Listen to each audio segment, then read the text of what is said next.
Welcome everyone to today's webinar, Addressing Patients' Desire for Digital Payment Options and Cost of Care Conversations at the Point of Care. I'm Morgan Hafner with Becker's Hospital Review. We will begin today's webinar with a presentation, and we'll have time at the end of the hour for a question and answer session. You can submit any questions you have throughout the webinar by typing them into the Q&A box you see on your screen. We're looking forward to hearing your questions. Today's session is being recorded and will be available after the event. You can use the same link that you used to log into today's webinar to access that recording.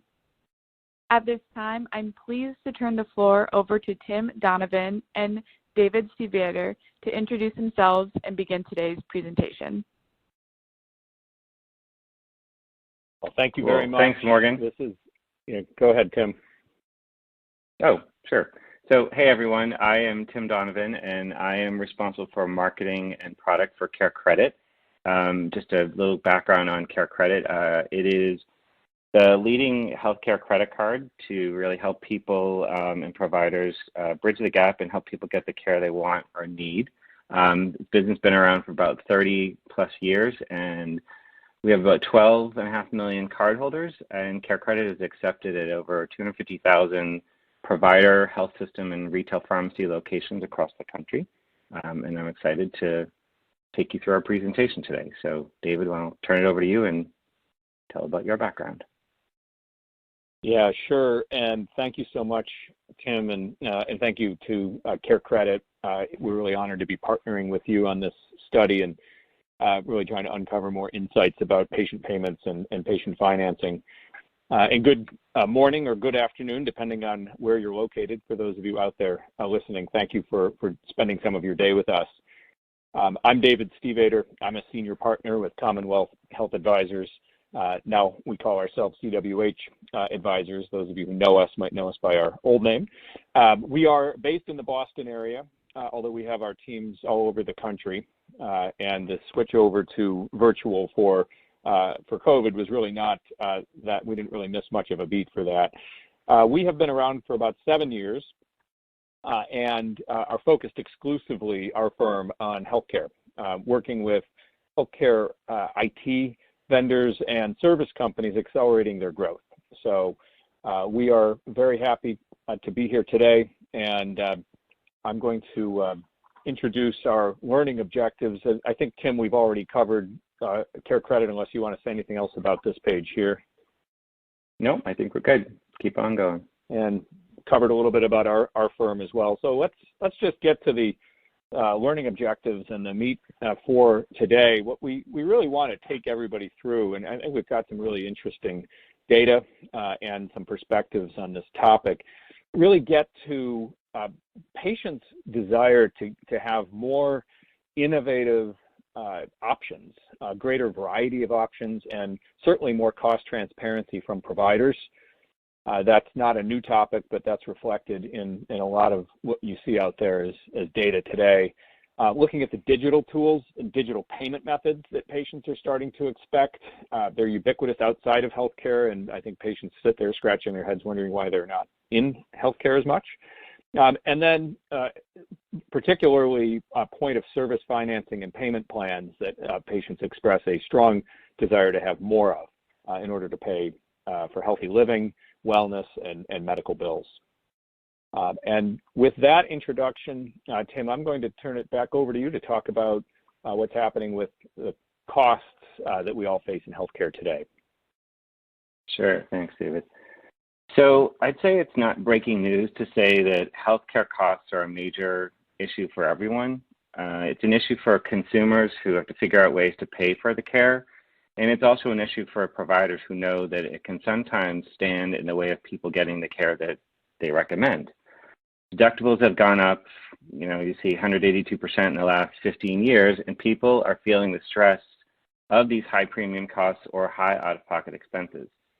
Possibly more so as many are opting for high deductible health plans or their insurance plan changed, and it requires a higher out-of-pocket responsibility. And this really creates a lot of stress for consumers, so much so that nearly 3 in 4, 73% say they're concerned about paying for the care if they get sick. And at the height of the pandemic, millions of people lost their health insurance coverage, and many lost steady incomes when they were laid off or furloughed from their job. And while this number, continues to go down, hopefully, it's likely had a serious impact on how people think about the trade-offs they want to make when it comes to cost of care decisions. And as you see in the bottom part there, 50%, many feel they're just one sickness away from being in serious financial trouble. So the trouble is real, the need and the opportunity to do something about it is real. The truth of the matter is that this isn't really new information. We did research before the pandemic in 2019, and a good percentage of people still said that they had changed their behavior regarding visits to a doctor or to have a procedure because of the cost. People are thinking about what's truly necessary, what they might need to put off because of their financial situation. So what you see is that people are often foregoing full treatment plans. They're not taking the full prescription, or they're taking a less than recommended dosage or a treatment plan. And all of these things are really potentially threatening to their long-term health. So what do we do about that? The tricky thing is that the problem isn't going to go away anytime soon. In a recent Census Bureau survey that was done in early February, more than 57 million adults expected to lose some kind of employment income in the next 4 weeks. Now, granted, this was before the legislation was passed around the stimulus package, but still, 57 million adults, that's pretty massive. And then the same number of people said that they were going to expected to have delayed medical care because of the same issues. And some of this is problematic because, yes, there could be some elective care built into that, but some of this is preventive care and screenings which are important to stay on top of before things become more serious. So how do we look at these opportunities where we know cost is a major concern for people? It's something that is going to be around for a while. And so hopefully what we can do is share some insights around what we think the opportunities are. So at this point, I'm going to turn it over to David.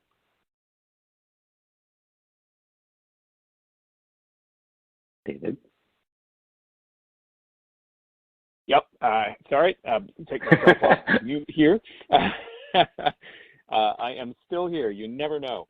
But yeah, so we're good to know. Thanks. We're going to talk not only about some of the tactics that patients may avail themselves of, but also who might be offering that kind of a wider array of capabilities to them. And one of the things that we covered in our research, we did a study with Care Credit that looked a lot at this topic, a whole range of topics. And one of the areas we covered was who consumers trust with their healthcare data and who they would expect to offer them kind of new, improved financing options in healthcare.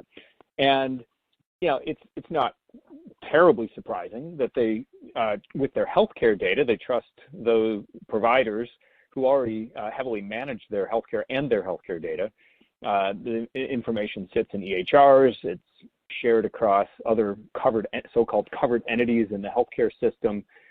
And then when it comes to thinking about new healthcare payment methods, let's say, for example, a new co-branded credit card, which is one of the things that we looked at in our study, patients also put providers at the top of that list, along with payers and banks that might issue a product or participate in a product like that. We actually found that it's kind of interesting that providers were still at the top of this list because, for the most part, providers and payers themselves have not been very innovative when it comes to making the patient financial experience better, having to rely a lot on third parties and others that are kind of coming into the space. So, the fact that consumers seem to be putting the payers and providers at the top of their trust ladder seems to create kind of an opportunity, something that we suggest the provider community consider. And then also, for consumers, it's a two-way street. They're saying, yeah, we'd be okay with you offering something. We would trust you to give us more options to pay our bills. But they're also looking for providers to offer, at the same time, more transparency and to be more forthcoming with their cost information. And you see a lot of data here that makes it very clear that patients are getting more and more agitated about this topic. Now, certainly a lot of it's been in the media. There's the new disclosure requirements are out there. There has been some coverage of hospitals that are not continuing to not be forthcoming with their costs, or they're making them kind of hard to access. So there is demand for this, and what we wanted to get after here is, what does some of this mean in terms of next steps? So Tim, I'm going to give it back to you. Sure, thanks. So as David mentioned, I mean, there's a lot of trust in providers from the patients in terms of them being the ones that they would seek information from. We know the cost is a major concern. So why is the conversation about cost and care so challenging? And I mean, I think it's because for so long, providers, health systems, and consumers dealt with costs, like whether it was co-pays or co-insurance, and then they sort of relied on the insurance process to figure out the rest and cover the balance. However, as the third-party payers and the types of coverage people have has changed over time, there's an increasing need to view the patient as the payer, the one that the providers and the office staff need to look to collect the bulk of the costs from either upfront or through billing after the treatment. And this is a very different dynamic than there used to be many years ago.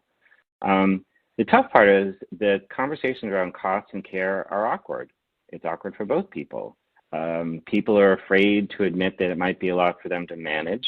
They don't want to admit that, certain things they don't want to do, or that they may have to divulge what kind of financial circumstances they have. And providers are uncomfortable bringing it up because they want to keep the doctor-patient relationship intact. They don't want them to forgo the procedure that they think is really important to them. But the thing is that it's really critical to discuss the financial aspects of care. We, and in the industry, we need to normalize these conversations around cost and care because it's so important to the overall patient experience and the patient financial experience. So how do we do this? Well, there are many things you can do.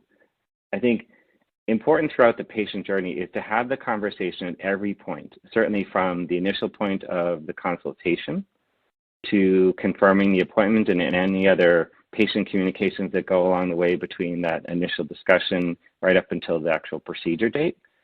If something has changed, make sure you have the conversation about something that might change the cost of the procedure or the outcome at that point of care. Make sure it's a follow-up conversation after the procedure to find out if they have any questions, and all the way to the final bill. Basically look at managing the expectations just as you'd like your own expectations managed. So put yourself in that situation. And there are many, many tools now to help with that process. There are lots of online estimator tools. There are things that providers or others can do to provide examples of common treatments or tests and kind of medications so that everyone has an all-in view of what they're going to expect. And then, of course, make it public and easy to find on your website or your social site. People are looking for this information. They're out there asking their friends. They're out there searching social media sites. They're doing Google searches and what have you. And the key is transparency. And the more that we can do to make that information readily available, I think the more that we can start to manage and set expectation around what's to come. So I think that what's really interesting is, along with every other industry, the pandemic accelerated a lot of digital technologies. And so what we're going to talk about here is what are some of the digital options that we can look at to help people access the care and get more of this information. The thing that's really important, I think, is we have to start to think of the patients as consumers. And I think with healthcare, we've really started to turn the corner, and we have started to look at the patient as a true consumer, almost like as a customer. And healthcare consumerism means that people are more in control of the care they want or need. And as I said, they're out there looking for information, ratings and review sites, how easy or accessible or convenient is this thing. And their expectations are higher than they used to be before. They want to understand what they're getting into.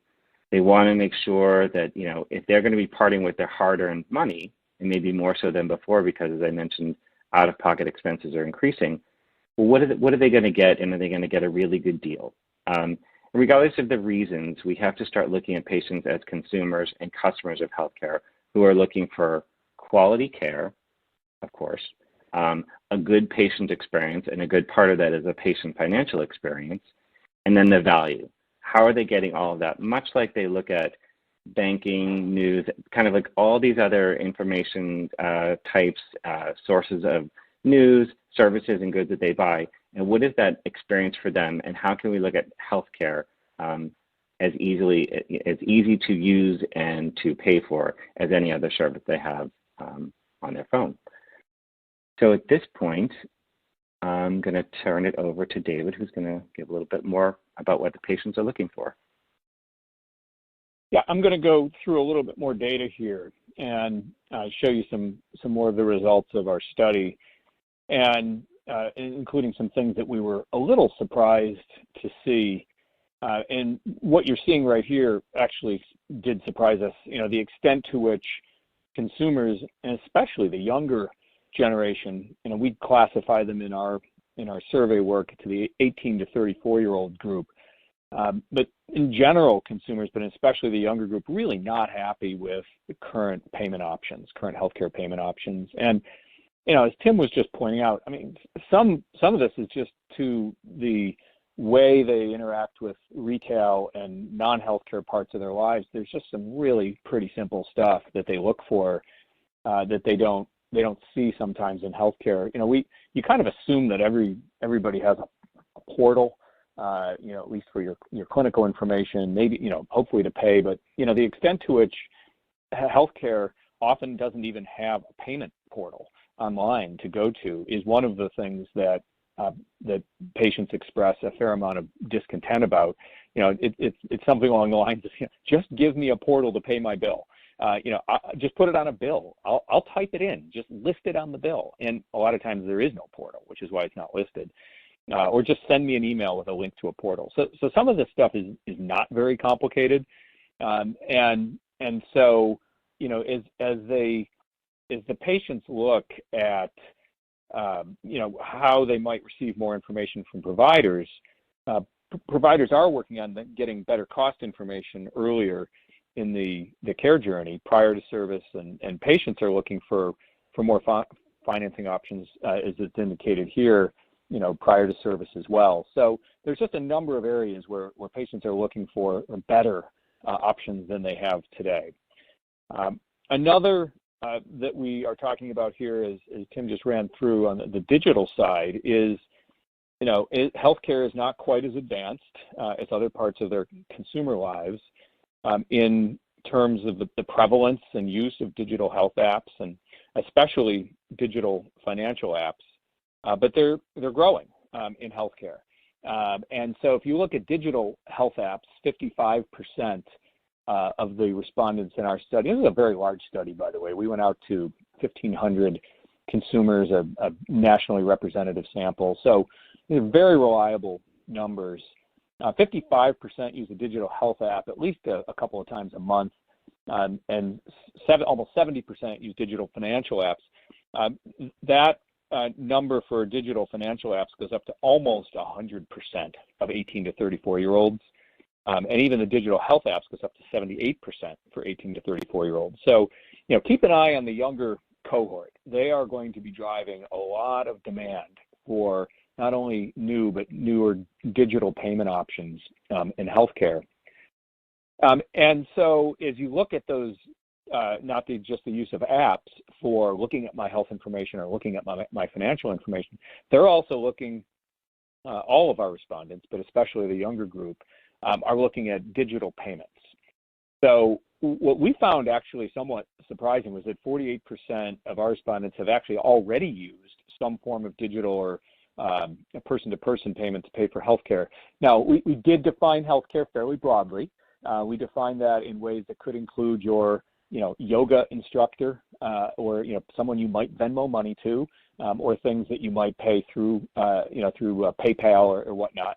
But you know, when you think about healthcare, it does include all of these things, and so there is a very strong number of those aged 18 to 34-year-olds who've already also paid, so that number goes from 48% overall to 76% for the younger group, and it's still even 57% for the 35 to 54. So growing use and preferences for future payments for the younger group also are, just let me do it on my phone.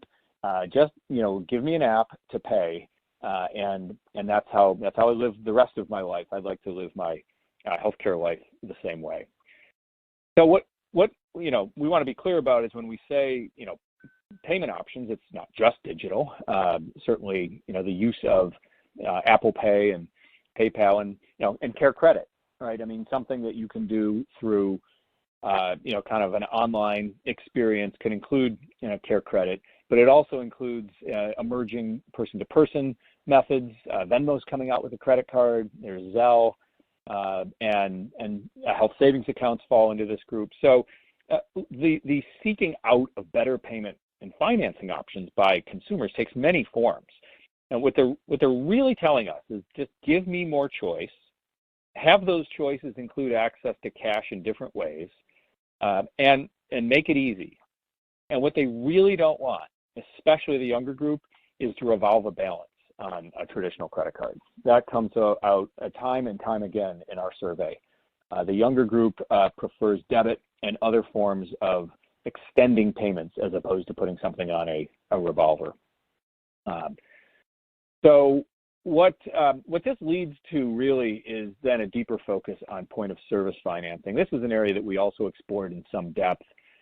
Consumers, all of us, many of you on this webinar have probably used point of service financing outside of healthcare. It's often called point of sale. These are often, now what you hear referred to as buy now, pay later services.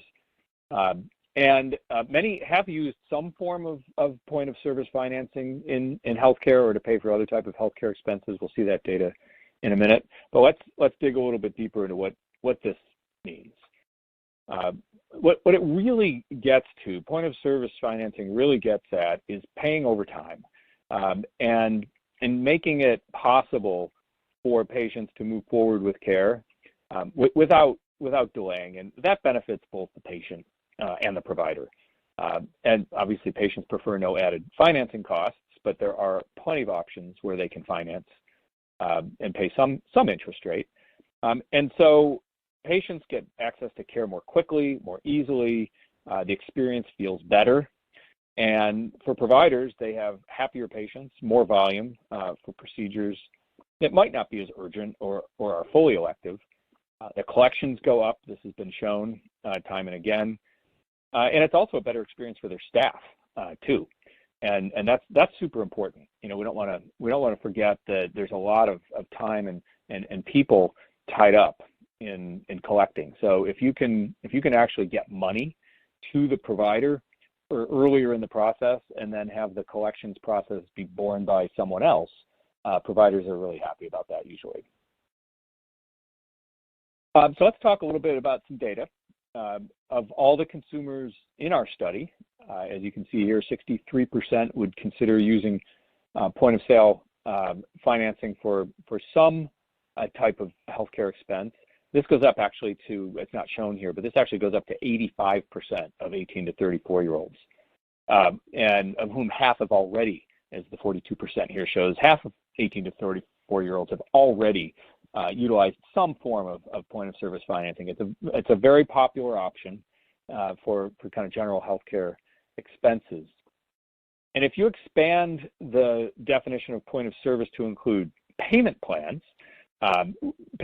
meaning it could be pre-service, it could be post-service, and those are typically the ways that it's also used in healthcare before your procedure, before your elective surgery you may finance, and it's often used after the fact when health systems or large provider organizations or any provider organization offers the patient a way to spread their payments out. When you look at point of service that way with that expanded view, fully 69% of the 18 to 34-year-olds have taken advantage of this already. And so, as you start to look at this bow wave, this generation coming into healthcare, maybe not the biggest consumers of healthcare yet, because they're younger, a little bit healthier. They're going to have expectations that are going to have to be met by large health organizations, probably to start, and then all health organizations over time. So I'll just kind of end this data review here with a point of service financing, which just jumps right out at you, which is anyone who has used point of service financing of any age, any demographic in this study would do so again, would gladly do so again. This numbers, they break down a little bit more. I'll give you some more data here. This 97%, 51% of them would use it for any bill over $200, and 75% would use for any bill over $500. And so there's a fairly low threshold for where patients would be looking to use point of service financing. This is an incredibly popular option, in particular once a patient has some experience with it. So with that, Tim, I'm going to turn it back over to you to take us home. Cool. Thanks, David. It's interesting, like, as we go through this, I mean, one of the things that I talk about, or I think about for my business, is that this notion of healthcare financing and payments it's almost like a growing category. People know they have a medical bill, but they don't know about all the solutions and the options available to them. And I think that really gets at the heart of what we're trying to convey is there are tools out there available, and people want to know about them, and they want to have conversations about them. And hopefully we've been able to give you some insights around the importance of the patient financial experience as a key part of the overall patient journey. Knowing people have, major concerns about being able to pay for care, providers and the staff need to know about any barriers to moving forward with the types of treatment that they're recommending. So patients don't really forego something that they know that they need or that they want. As I said earlier in this presentation, make the discussions around the cost of care part of the routine. Just as you see people in retail locations say, do you want to put that on your blah, blah, blah card, or do you want to talk about financing? This is something that needs to come into play in healthcare conversations. Make it a normal part of the conversation so that it helps to build the trust and the rapport between the provider and the patient around what to expect. Oops. I think the other piece is understand that the patients, well, let's think of them as customers, and their expectations are increasing. They want solutions to their problems. They're out there looking for them. They're looking at all kinds of review sites. They're asking people on Facebook, what do you know? What do you think? But know that they also trust their providers, and they want the information to come from them. They're looking for like a prompt to have that kind of conversation. But they also want to make sure that they're being fed accurate information. So transparency and accessibility is critical. Give them the tools they want or they need to help figure things out on their own, and then they can follow up with questions. And give them things that fit with their lifestyle and their situation. We talked a lot about digital tools. We talked a lot about mobile apps, things like that. These are all things that people are using with greater frequency. They're expecting them. And these are things I think that are important for the healthcare community to start to embrace more and more. You saw huge jumps in the use of telemedicine or telehealth last year. Those things are going to continue to be part of the norm. So all kinds of virtual digital tools are just going to be expectations of consumers for all industries. And so I think when you look at this, it's take advantage of advances in digital payment tools and technology. As David showed you earlier, a lot of consumers, especially the younger consumers who not huge consumers of healthcare today, but they will be, they expect or they want this just like the other services that they pay for.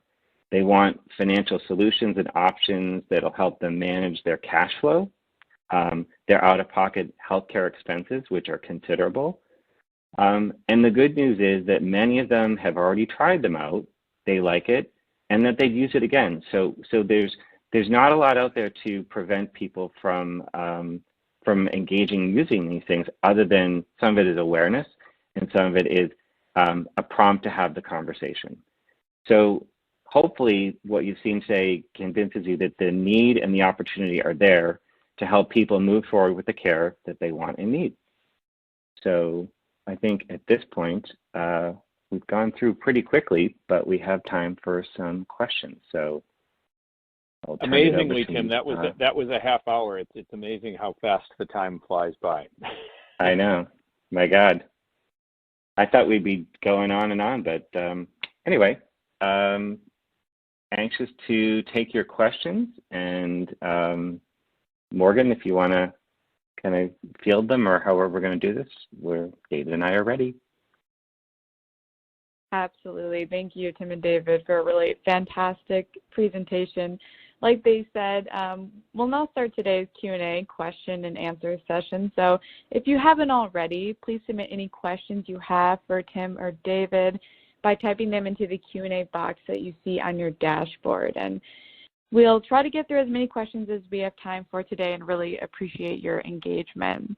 And so I'll kick off our conversation with kind of a terms question. An audience member is wondering, what do you mean when you say digital payment methods? You know, what does that all entail? Tim or David, whoever would like to take that question, please go ahead. Yeah, I'll start and then David chime in. Yeah, go ahead, Tim. I mean, I'll add in. Yep. Yeah, I mean, it could be anything from, David talked about an online portal, being able to pay online, to being able to pay in an app.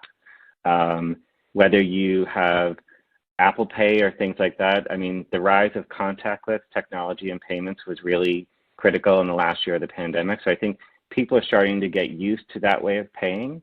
And so if you think about all sort of ways that people can pay from the comfort of their own home or by using their phone, which everyone has with them at all times, those are all the ways that you can think of how digital payments or digital tools can be applied to that definition. And Dave, if you want to add to that. Yeah, no, I think that's exactly right as it relates to sort of form factors and methods. So there's kind of digital wallets that can be on your phone that can aggregate some of these together, and then a lot of it really just gets to what are the tender types? You know, what are you actually using to make payment?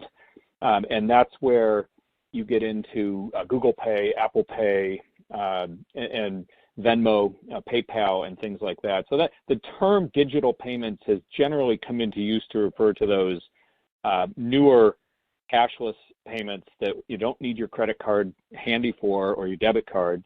And sometimes there isn't a card even involved. There's no digits anymore. It's just Venmo or some person-to-person method like that. I hope that helps. Yeah, that's absolutely helpful. Thank you both for diving into that one a little bit further. We have a really great question about EHRs. Someone's wondering, is there any EHR system that can integrate with the software that you both are talking about?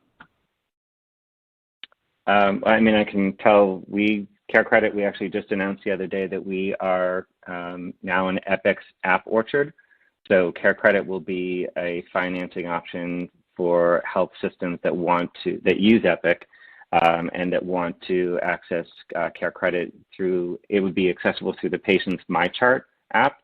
So once the integration with the health system is complete, then the patient will be able to use CareCredit as a financing option, so they can apply for and use CareCredit to pay for the care. So we are integrated with Epic and hopefully plan to expand beyond that in the future. Yeah, and I'll just add that sometimes the simplest tactics when it comes to improving patients' ability to make payment, it may not even be a financing plan, is something like having a card on file inside the patient portal. And that is integrated with many different EHRs. So the EHRs all have different capabilities and ability to actually integrate with third-party portals as well. That's a great point. Thank you, David. We have a follow-up question about those digital payments we were just talking about before that previous question. And someone's wondering if you have incorporated digital payments into any telehealth applications so that everything's in one tool, or is it still used separately? To my knowledge, we have not. However, care credit as a tender type is something that if the provider accepts care credit is something that could be used to pay online, but I don't think that it is accepted in, I don't think it is loaded into any healthcare apps or in telehealth. So if the provider accepts care credit, they can use the card to pay, but generally speaking, we have not yet been integrated into other healthcare apps. That is certainly on the horizon, and we definitely want to make it a way for more people to pay for the care that they want or need. So it's on our radar. Got it. That clarification is really helpful. Thank you. And just another reminder to the audience, please continue submitting your great questions. Really enjoying this dialogue with Tim and David. So continue submitting questions and we'll get to those, absolutely. And we just had a question come in that's wondering about, hospitals are sometimes really can be slow to adopt and change their solutions. So someone's wondering if you can kind of talk about how this slowness can become a challenge and how, providers can kind of address that. Sure. David, do you want to do it or do you want me? Yeah, I can get that started. There's no question that the provider community generally has been a laggard when it comes to a couple of things. One we've talked a lot about here, which is just providing kind of some basic tools to make it easier for patients to pay. And then, the cost side, so that patients actually know how much they're going to pay, is quite opaque as well. And, the person asking this question is looking for, it sounds like is looking for some thoughts on how this might be accelerated on the part of the provider community. One attempt to make that happen on the cost side has obviously been the effort put in place by congressional legislation to force providers to become to be forthcoming with their costs. And that's, I believe, I may have my dates wrong, but I believe that kicked in fully in January 1 of this year. There may be some exceptions and waivers to that, but there's been a variable response from provider organizations in their publication of that information. And another barrier has been the extent to which payers are able to actually help understand where a patient is in their deductible, and plan design often is down at the individual level. So that's underway as well. In terms of accelerants for that, there's some third parties like UTA that have jumped in, but largely, unless payers invest in making that a more automatic or automated information flow to providers, that's not going to get much better faster.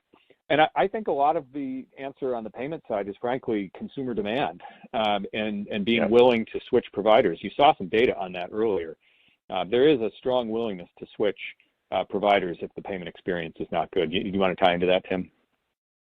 Well, I was going to say, feel free to use some of the data from this presentation, because I think, to your point, it does show the consumer demand and the expectations are increasing around the patient financial experience. That financial part of the whole patient journey is becoming an increasingly larger part of the overall satisfaction level.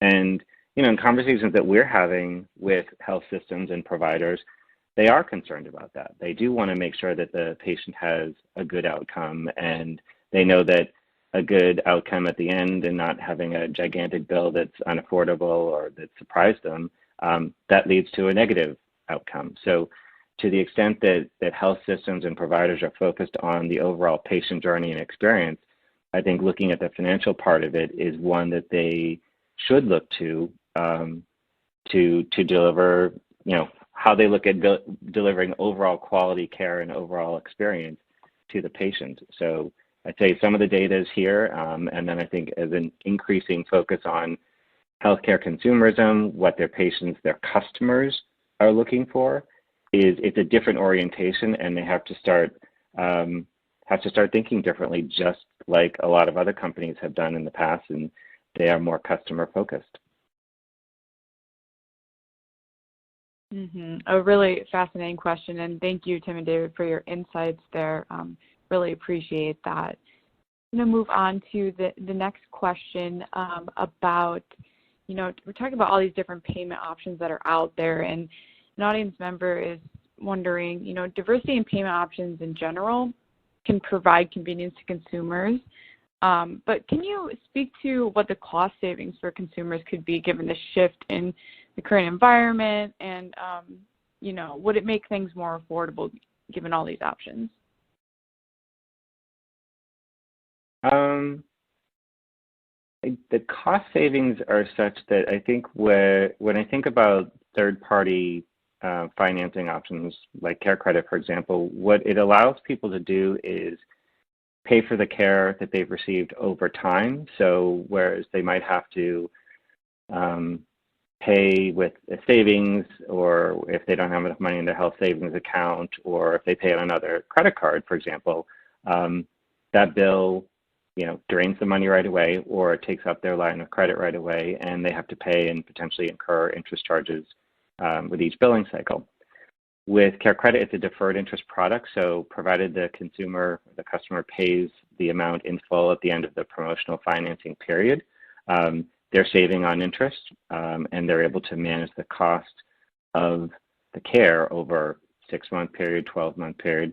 And it can either be a deferred interest program, or it could be an equal payment plan that is at a lower APR than generally, or either lower or competitive with other credit cards out there. So I don't know that there's a savings per se, as much as it becomes more manageable for the consumer in their personal situation. That makes sense, Tim. Thanks for answering that question. And another reminder, please submit any questions, even if they're popping up right now in your head as we're having this conversation, into the Q&A chat box, and we'll make sure to get to those. Our next question is, around patient compliance to pay bills. Are you finding that they're more likely to pay their bills with an option like Care Credit versus a traditional model? And audience members also wondering if you have percent reference points to kind of highlight what that looks like. What I can tell you about the product we have is that the overwhelming majority of people pay their balance in full with Care Credit. So I think from that standpoint, there is a desire and a willingness to pay for the care they've received. With regard to compliance, I really don't have a good answer or percentage on that, so it's hard to say.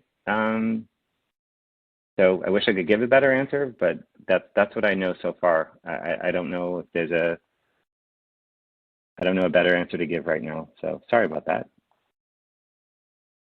Yeah, and this is David. I don't have data handy. I mean, I believe that anecdotally, providers have utilized financing for patients because they do experience higher collections.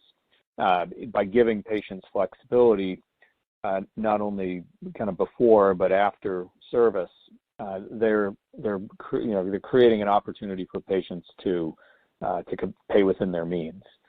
So that anecdotally is my experience, but I wish I had some data handy, but Tim, I don't. Yeah, I mean, the one thing is that having a financing option available helps the patients move forward with the care they want and need. And with Care Credit, we have a promise to our providers and health systems that they'll get paid pretty quickly. So instead of having to incur the balance and the accounts receivable and the cost of the collections over time, they get reimbursed right away. And so they don't have to incur that ongoing administrative cost of trying to manage the collections over time and in some instances not getting paid. So there is sort of a benefit to the consumer, the patient, that they can move forward with the care, presumably within the budget and the monthly payments that they have in front of them. And with the provider, it also helps them manage their overall accounts receivable. So there is a benefit, but the actual percent compliance is not something that I have available. Well, thank you both for the anecdotes there. It's really helpful to paint a picture of what that looks like. And next question is about the interest that you guys brought up earlier. An audience member is wondering, what is the patient's perspective regarding that interest when it's applied to balances that are due to them?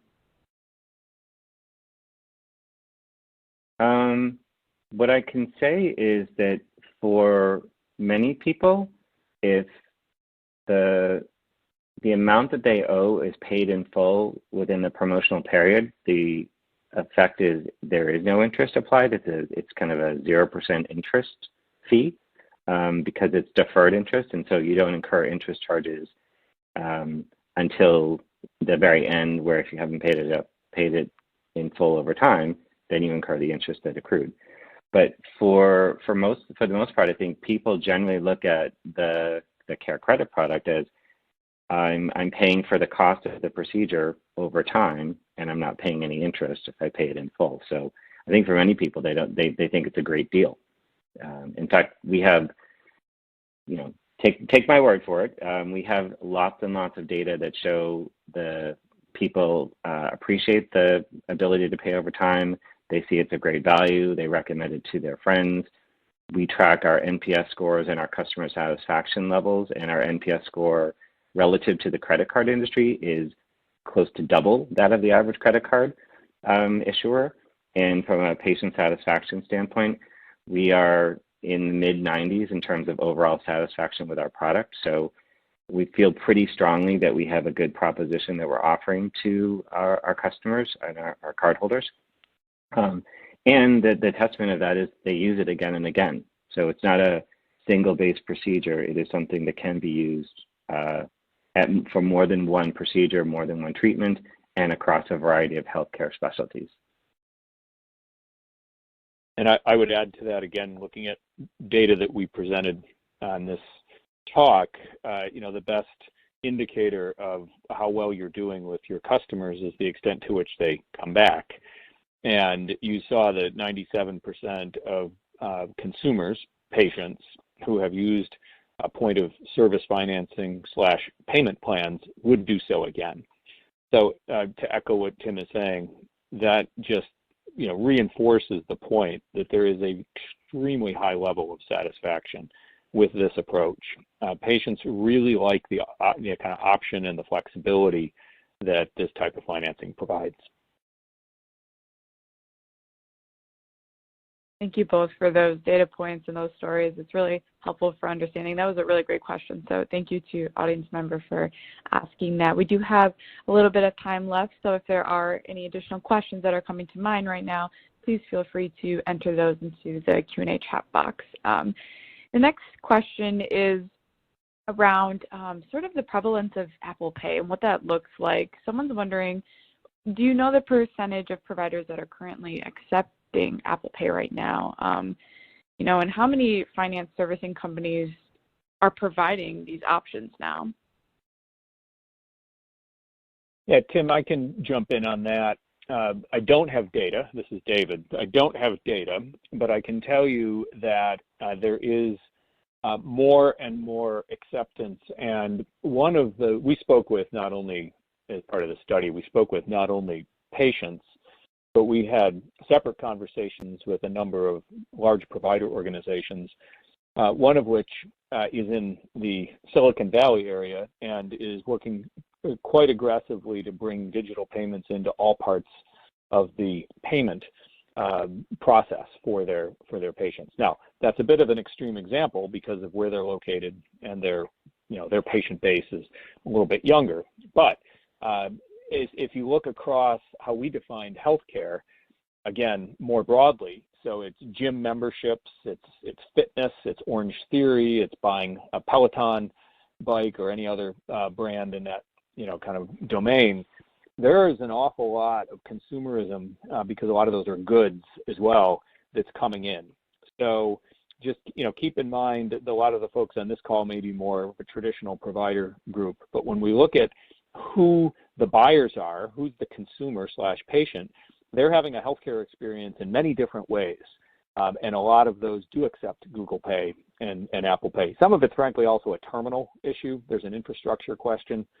And so to the extent you're checking out from a provider in an office visit, once we're actually back in provider offices, that becomes also a terminal question in terms of what cards they accept. Thank you, David, so much for your insight there. I have another question that has come through that's specific to cardiology. Audience member says that they are an independent cardiology practice, and when they looked into CareCredit several years ago, CareCredit wouldn't cover cardiology services, so they're wondering if this is still in effect or if something has changed. Yeah, we continue to look at healthcare specialties, and as I mentioned earlier, we are expanding into health systems that will cover a range of, different healthcare specialties, including, cardiology, neurology, and so forth. So it is something that we are looking into, and I would encourage that person to follow up with us after the fact. Thank you, Tim. The next question is around apprehension. Someone's wondering if there is any apprehension around using CareCredit, where does it lie? And are there maybe some specific to certain demographics that you are seeing? Let me jump in on this one. Can I answer it more broadly? And then maybe you can take the CareCredit piece of it. There is definitely a demographic breakdown in the approach to healthcare payments. There was no question that the older generation, we define them as 55 plus in our breakdown of the data, has a very different approach to this question. They're much more satisfied with the way that the payment options work today. They're not all writing paper checks anymore, but they're more likely to write a paper check. And their level of trust in general is lower across the board, particularly as it relates to somebody like, let's say a Peloton or an Orange Theory, a fitness company kind of offering a payment product to them. But if you look at the numbers, they're kind of more, or less, I guess, looking at it as glass half empty. They're less trusting in general of who holds their data and who might issue them a new payment product, whereas the younger generation really flipped from that. So there's where some apprehension lays. It really is kind of an age-based question. But Tim, I'll let you take it on for CareCredit. Yeah, I think you answered it pretty well. What I would say is, adding to that the research that we looked at, I mean, as a credit card issuer, we don't look at demographics, if you will, as a criteria for approving someone for a card.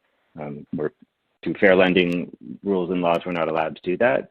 But what we know from just conventional wisdom, knowledge, research is that the medical decisions more often than not fall on the female head of household. She's more often than not the chief medical officer of the home. And so in many respects, she's the one who's having to make decisions about her own health, her family's health, that of, her parents or whatever the case may be. So there is sometimes a skew toward women being the chief decision makers around cost and care. But it's not something necessarily that we look at from, targeting standpoint, so to speak.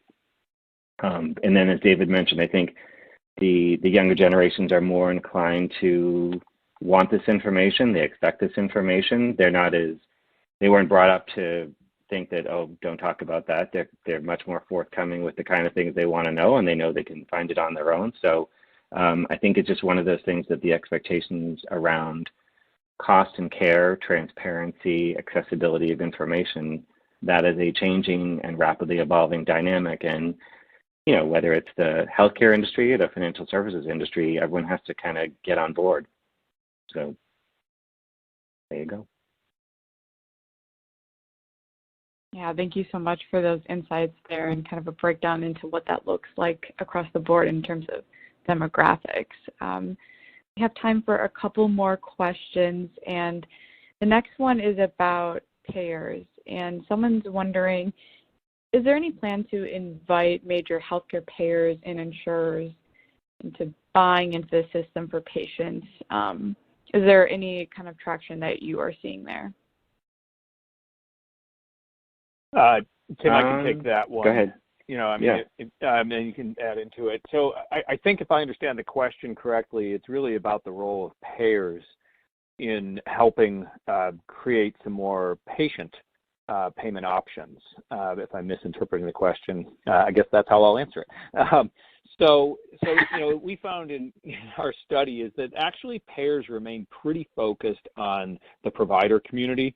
One of the things that you always have to keep in mind with the way our healthcare system works is even though the patient responsibility, the portion of the healthcare bill is growing, it is utterly dwarfed by the amount that is reimbursed by payers. It differs by category.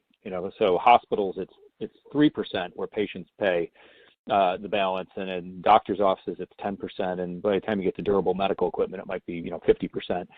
But on the whole, it's pretty small when you look at the total $3.8 trillion that we spend on healthcare.